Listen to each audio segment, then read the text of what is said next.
ওম শান্তি। প্রিয় রুহানি ভাই বোনেরা, আজ ৪ মার্চ ২০২৬-এর মধুর মুরলী মন্থনে আপনাদের অনেক অনেক স্বাগত। ওম শান্তি। আজ বাবা আমাদের অন্তরে তৃষ্ণা মিটিয়েছেন। বর্তমান সময়ের প্রেক্ষাপটে বাবার প্রতিটি মহাবাক্য যেন একটি গভীর রহস্যের উন্মোচন। আজ মোরালিতে এমন একটি কথা বলা হয়েছে যা আসলে আমাদের প্রতিদিনের চিন্তাধারার একেবারে মূল ভিত্তি। এটা তো শুধু একটা লাইন নয়, এটা বাবার চূড়ান্ত সত্যবচন। বাবা বলেছেন, মিষ্টি বাচ্চারা, তোমাদের ধান্দা হলো মানুষকে সজাগ করা, রাস্তা বলে দেওয়া। যত তোমরা দেহী অভিমানী হয়ে বাবার পরিচয় শোনাবে, ততই কল্যাণ হবে। এই মহাবাক্যের গভীরে প্রবেশ করলে একটা অদ্ভুত বিষয় উপলব্ধি করা যায়। বাবা এখানে ধান্ধা বা ব্যবসার মতো একটা খুব সাধারণ লৌকিক শব্দ ব্যবহার করেছেন। মানে একজন সাধারণ ব্যবসায়ী যেমন দিনরাত ২৪ ঘণ্টা শুধু তার ব্যবসার লাভ ক্ষতি নিয়েই ভাবে, অন্য কোনো দিকে তার মন থাকে না, ঠিক তেমনি ঈশ্বরীয় সেবাকে আমাদের একমাত্র চিন্তার বিষয় হিসাবে নিতে বলা হয়েছে। আত্মিক সেবার ব্যবসা, যেখানে মূল কাজটাই হল অজ্ঞান নিদ্রায় ঘুমিয়ে থাকা আত্মাদের সজাগ করা। ঠিক, কিন্তু এই পুরো প্রক্রিয়ার সবচেয়ে সূক্ষ্ম আর কঠিন শর্তটি হল দেহী অভিমানী বা আত্ম অভিমানী হওয়া। এই শর্তটি পূরণ না হলে সেবার পুরো উদ্দেশ্যটাই আসলে ব্যর্থ হয়ে যেতে পারে। শুধু মুখে কিছু ভালো কথা বলে দিলেই তো আর সেবা হয় না। দেহী অভিমানী স্থিতি অর্থাৎ আমি এই রক্তমাংসের শরীর নই, আমি ভ্রুকুটির মাঝে চমকানো একটি চৈতন্য জ্যোতিবিন্দু আত্মা। এই পরম সত্যকে শুধু বুদ্ধিতে রাখা নয়, প্রতি মুহূর্তে অনুভব করা। আর যখন এই আত্মিক স্থিতিতে স্থিত হয়, বাবার পরিচয় কাউকে দেওয়া হয়, তখন সেই কথাগুলো নিছক মুখে সদ্য থাকে না, তার সরাসরি অন্য আত্মার গভীরে গিয়ে আঘাত করে। একটি আত্মার ভাইব্রেশন সরাসরি আরেকটি আত্মাকে স্পর্শ করে। যখন নিজের স্থিতি আত্মিক থাকে, তখনই বাবার শক্তি সে কথার মাধ্যমে প্রবাহিত হয়, অন্যের কল্যাণ হয়। নিজেকে একটু পরিপাটি বা আভিজাত্যের মোড়কে তুলে ধরতে হবে, এই যে সামান্য একটা ঘড়ির প্রতি আকর্ষণ বা একটু নবাবী চালে চলার ইচ্ছা, এগুলো আপাতদৃষ্টিতে খুব সাধারণ মনে হলেও আধ্যাত্মিক দৃষ্টিকোণ থেকে সম্পূর্ণ দেহ অভিমানের লক্ষণ। এই সামান্য আকর্ষণগুলোই আত্মাকে তার উচ্চ স্থিতি থেকে নিচে নামিয়ে আনে, ভেতরের তপস্বী রূপটা নষ্ট হয়ে যায়। আর তখন সেই আত্মা যখন কাউকে জ্ঞান শোনাতে যায়, তখন তার কথায় কোনো বল থাকে না, সেবার পরিবর্তে অন্যের অকল্যাণ হতে শুরু করে, কারণ ভেতরে সেই নবাবী চাল আর ঘড়ির অহংকার চলছে। ভেতরের স্থিতি যদি শূন্য হয়, তবে বাইরের শব্দ কোনো আত্মাকে জাগাতে পারে না। ঠিক, এই কারণে নিজের ভেতরের চেকিং খুব জরুরি। সামান্য কোনো বিষয় নিয়ে মতবিরোধ করা, নিজের বুদ্ধির অহংকার দেখানো, এগুলোর কারণে আত্মার অনেক বড় ক্ষতি হয়ে যায়। তাই আত্মিক স্থিতির এই গভীরতা বজায় রাখা ছাড়া সফল হওয়া অসম্ভব। এই গভীর মন্থন থেকে এবার যদি আমরা বাবার করা প্রশ্নটির দিকে তাকাই, সেখানে আধ্যাত্মিক প্রাপ্তির আর একটা বড় রহস্য লুকিয়ে আছে। বাবা আজ প্রশ্নটাও কত গভীর করেছেন। গরিব বাচ্চারা নিজেদের কোন বৈশিষ্ট্যের আধারে বিত্তশালীদের থেকে এগিয়ে যায়? গরিবদের মধ্যে দান পুণ্যের বিষয়ে বেশ শ্রদ্ধা থাকে, বিত্তশালীদের নিজেদের ঐশ্বর্যের নেশা থাকে, সেই জন্য গরিব বাচ্চারা এগিয়ে যায়। এই উত্তরের গভীরে মানব মনস্তত্ত্ব আর আধ্যাত্মিকতার এক বিরাট সমীকরণ লুকিয়ে আছে। বিত্তশালীদের ঐশ্বর্যের নেশা কিভাবে তাদের অন্ধ করে দেয়, সেটা গভীরভাবে বিশ্লেষণ করার মতো বিষয়। যখন মানুষের কাছে প্রচুর অর্থ সম্পদ আর জাগতিক প্রতিপত্তি থাকে, তখন তার ভেতরে একটা কৃত্রিম নিরাপত্তার বোধ তৈরি হয়। তারা এই নশ্বর কলিযুগকেই নিজেদের স্বর্গ বলে মনে করতে শুরু করে। ঐশ্বর্যের নেশা এক অদ্ভুত অন্ধকার, যেখানে ভগবানকে চেনার বা ডাকার কোনো তাগিদ থাকে না। মানে তাদের মনে হয় আধ্যাত্মিকতা বা ভগবান ডাকার প্রয়োজন তো শুধু তাদের, যাদের জীবনে দুঃখ আছে। সম্পদ রক্ষার জন্য তাদের ভেতরে প্রবল অহংকার আসে, আর সেই অহংকার আত্মাকে আরও বেশি পাপকর্মের দিকে টেনে নিয়ে যায়। সত্যযুগের ২১ জন্মের যে মহান উত্তরাধিকার, তাই নশ্বর সম্পদের মোহি হাতছাড়া হয়ে যায়। অন্যদিকে গরিব ভক্তদের মানসিক স্থিতিটা সম্পূর্ণ ভিন্ন হয়। তাদের কাছে হারানোর মতো কোনো জাগতিক সম্পদ থাকে না, তাই তাদের ভেতরে অহংকারের আবরণটাও খুব পাতলা হয়। তাদের ভক্তি, তাদের প্রার্থনা হয় অত্যন্ত অকৃত্রিম, হৃদয় থেকে উচ্চারিত। এই যে বাবা শ্রদ্ধা শব্দটা ব্যবহার করেছেন, এই অটুট শ্রদ্ধাই হল তাদের সবচেয়ে বড় মূলধন। সামান্য ১ পয়সার দান করলেও তার সাথে আত্মার গভীর সমর্পণ যুক্ত থাকে। ঈশ্বরের কাছে ওই ১ পয়সার মূল্য অনেক বেশি, কারণ সেখানে অহংকার নেই, আছে শুধু ভালোবাসা। আর এই অটুট শ্রদ্ধার কারণেই ভগবান তাদের ভক্তি দেখে সাক্ষাৎকার করান। যাদের জাগতিক কিছুই নেই, তারাই ভগবানকে সবচেয়ে আপন করে ধরতে পারে। শুধুমাত্র তাদের ভেতরে থাকা পবিত্র ভাবনার কারণে তারা বহুগুণ বেশি প্রাপ্তি লাভ করে। এই প্রাপ্তি কোনো ক্ষণস্থায়ী জাগতিক প্রাপ্তি নয়, এই হল সোজা ভবিষ্যতে স্বর্গযুগের রাজকুমার হওয়ার অধিকার।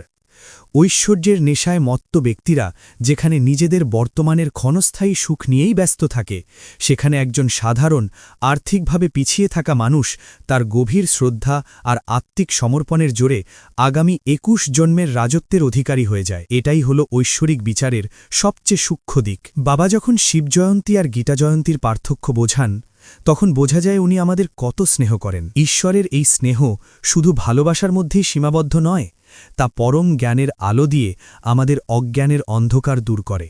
শিবজয়ন্তী এবং গীতা জয়ন্তীর এই যে কালানুক্রমিক বা ক্রোনোলজিক্যাল রহস্য, এটা খুব লজিক্যাল একটা বিষয়। তাদের ভক্তি, তাদের প্রার্থনা হয় অত্যন্ত অকৃত্রিম, হৃদয় থেকে উচ্চারিত। এই যে বাবা শ্রদ্ধা শব্দটা ব্যবহার করেছেন, এই অটুট শ্রদ্ধাই হল তাদের সবচেয়ে বড় মূলধন। সামান্য ১ পয়সার দান করলেও তার সাথে আত্মার গভীর সমর্পণ যুক্ত থাকে।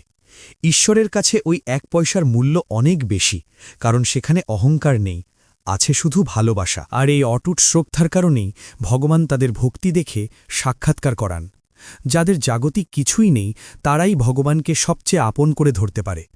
শুধুমাত্র তাদের ভেতরে থাকা পবিত্র ভাবনার কারণে তারা বহুগুণ বেশি প্রাপ্তি লাভ করে। এই প্রাপ্তি কোনো ক্ষণস্থায়ী জাগতিক প্রাপ্তি নয়, এই হল সোজা ভবিষ্যতে স্বর্গযুগের রাজকুমার হওয়ার অধিকার।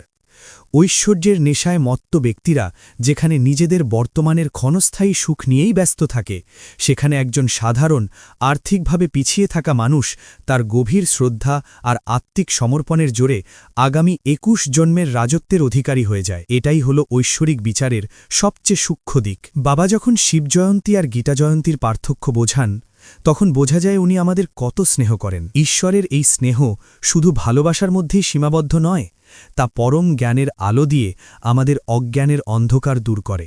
শিবজয়ন্তী এবং গীতা জয়ন্তীর এই যে কালানুক্রমিক বা ক্রোনোলজিক্যাল রহস্য, এটা খুব লজিক্যাল একটা বিষয়। প্রথমে নিরাকার বীজের আগমন, তারপর সেই বীজের দ্বারা জ্ঞানের প্রকাশ, আর সবশেষে সেই জ্ঞানের ফলস্বরূপ সত্যযুগের প্রথম রাজকুমার শ্রীকৃষ্ণের জন্ম। এই অকাট্য যুক্তিটা সাধারণ মানুষ একেবারে ভুলে গেছে। ভক্তির মার্গে বছরের পর বছর ধরে উৎসব পালন হচ্ছে, কিন্তু সঠিক ক্রমটা কেউ জানে না। অনেকেই মনে করেন যে শ্রীকৃষ্ণ স্বয়ং গীতার জ্ঞান দিয়েছেন, কিন্তু একটু গভীরভাবে চিন্তা করলেই এই ধারণার অসারতা ধরা পড়ে। গীতার জ্ঞানের মূল উদ্দেশ্য কি?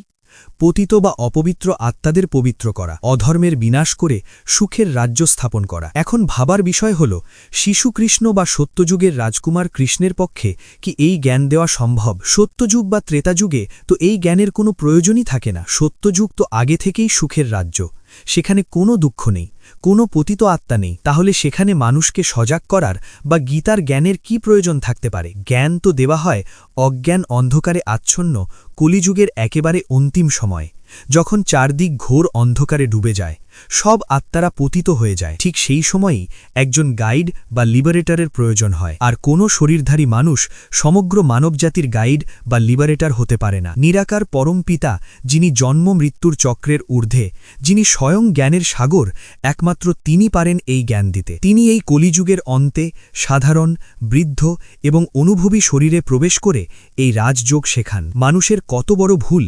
নিরাকার শিবের বায়োগ্রাফি ভুলে গিয়ে সব মহিমা একজন শরীরধারী দেবতা কৃষ্ণের নামে দিয়ে দিয়েছে। আর সেই কারণেই আজ আত্মারা পথ হারিয়ে দিশে হারান। নিরাকার পিতাকে বাদ দিয়ে কোনো মানুষের দ্বারা মুক্তি বা সদ্গতি পাওয়া যে অসম্ভব, এই পরম সত্যটা বাবা খুব স্পষ্টভাবে বুঝিয়েছেন। একমাত্র সুপ্রিম আত্মাই পারেন সকল অপবিত্র আত্মাকে পবিত্র করে তাদের আসল বাড়ি অর্থাৎ শান্তিধামে ফিরিয়ে নিয়ে যেতে। এই প্রসঙ্গে আত্মাকে বোঝার যে গভীর দর্শন বাবা তুলে ধরেছেন, তা বিজ্ঞানের চেয়েও অনেক বেশি সূক্ষ্ম। আত্মাকে একটি ছোট্ট স্টারের বা বিন্দুর সাথে তুলনা করা হয়েছে। এই বিষয়টা যত গভীরভাবে মন্থন করা যায়, তত বেশি বিস্ময় জাগে। একটা অতি ক্ষুদ্র অণু পরমাণুর চেয়েও সূক্ষ্ম একটি চৈতন্য বিন্দু, আর তার ভেতরে এই পুরো সৃষ্টিচক্রের ৮৪ জন্মের পাঠ বা অভিনয় একেবারে অবিনাশীভাবে রেকর্ড করা আছে। এক ছোট্ট বিন্দুতে অনন্তকালের ইতিহাস। প্রতিটি জন্ম, প্রতিটি কর্ম সবকিছু স্বয়ংক্রিয়ভাবে রেকর্ড হয়ে আছে। এই রেকর্ড কখনো মুছে না,